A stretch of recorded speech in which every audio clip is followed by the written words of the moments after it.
আগে ও video 3 2 1 action. জীবনের প্রথমবার কেরানীগঞ্জের লায়ন সিনেমা হলে আসছিল সিনেমাতে। কি সিনেমা নিশ্চয়ই বুঝে গেছেন। বুঝে যাওয়ার কথা তো কি ছিল, চলেন। এই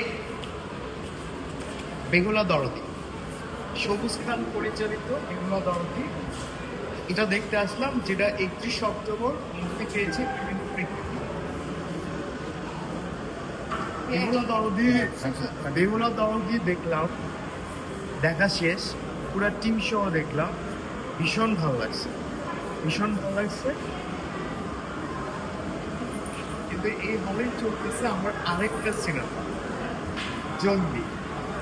জঙ্গলি ঈদে মুক্তি পেয়েছে, যারাই দেখেছেন তারা জানেন যে আমার একটা গেস্ট অ্যাপিয়ারেন্স ছিল এবং সেটা অনেক চমকদার ছিল, মাসালাদার ছিল সিয়াম ভাইয়ের সঙ্গে। এটা খুবই ইন্টারেস্টিং যে এক সিনেমা হলে আমার দুটো সিনেমা চলছে একসঙ্গে। তবু আমরা বলবো যে বেহুলা দরদি দেখেন, সদল বলে সপরিবার, সঙ্গে থাকুন।